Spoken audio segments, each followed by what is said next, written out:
Hello বন্ধুরা, আসসালামু আলাইকুম। পাপড়ি মাশরুম অ্যান্ড অ্যাগ্রো ফার্মের পক্ষ থেকে সবাইকে শুভেচ্ছা। আশা করি সবাই ভালো আছেন। বেশ কয়েকজন নতুন মাশরুম চাষে আসতে চাচ্ছেন, কিন্তু তাদের প্রশ্নটা ছিল মাশরুম চাষ করার পরে স্পোন প্যাকেট ফেলে দেওয়া হয় কিনা, অর্থাৎ মাশরুম চাষ শেষ হওয়ার পরে স্পোন প্যাকেট কোনো কাজে লাগে নাকি ফেলে দেওয়া হয়। আমি আপনার এই প্রশ্ন ধরে আমি দুইটা পদ্ধতিই জানিয়ে দিচ্ছি। মাশরুম যদি আপনি স্পন থেকে চাষ করেন, তাহলে চাষ করার পরে যে অবশিষ্ট অংশটা থাকবে, এই অংশটা ভালো মানের সার হয়।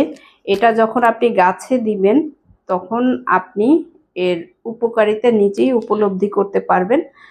গ্রোথ ভালো হবে এবং ফলন ভালো হবে। মাশরুম সার দেওয়ার পরে গাছে আপনার অন্য কোনো সার ব্যবহার করার কোনো প্রয়োজন হয় না। অর্থাৎ আপনি যখন চাষ শেষ হবে, মেয়াদ শেষ হয়ে যাবে, আপনি এটাকে না জেনে হয়তো ফেলে দিবেন, কিন্তু এটা ফেলে না দিয়ে ভিতরের যে অবশিষ্ট অংশটা থাকে, এই পিপিটা খুলে ফেলে যে ভিতরের অংশটা থাকে, সেটাই আপনি গাছে ব্যবহার করতে পারবেন। এবং এই সারটা বাণিজ্যিকভাবেও আপনি বিক্রি করতে পারবেন নার্সারিতে। সেটা কিভাবে মার্কেটিংটা করবেন সেটা আমি আলাদা একটা ভিডিওতে জানিয়ে দিব।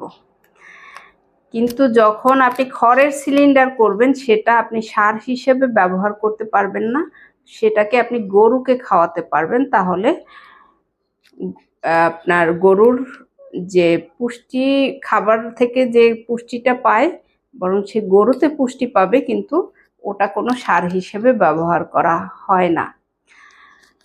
আশা করি এই ভিডিওটি দেখে আপনি নিজেও জানতে পারবেন যে মাশরুম শুধুমাত্র মানব দেহের জন্যই উপকারী না।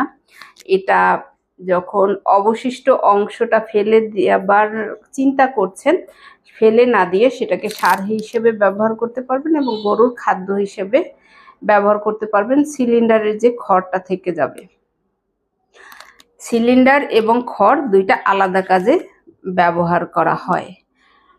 এবং যখন বাণিজ্যিকভাবে করবেন, সেটা ভিডিওতে জানিয়ে দিব যে আপনি কিভাবে বাণিজ্যিকভাবে এটাকে নিয়েও কাজ করলে ভালো করতে পারবেন। আশা করি এই ভিডিওটি দেখে আপনি জানতে পারবেন যে মাশরুমের কোনো অংশই অকার্যকরী না, সবগুলোই মানব দেহ হোক অথবা গাছপালা হোক অথবা গরু হোক, তার প্রত্যেকটা ধাপই অনেক গুরুত্বপূর্ণ যদি আপনি জানেন এবং কাজে লাগাতে পারেন। ভালো থাকুন, সুস্থ থাকুন এবং নিজ ঘরে ঘরে মাশরুম চাষ করে নিজের পুষ্টি চাহিদা মিটিয়ে তুলুন।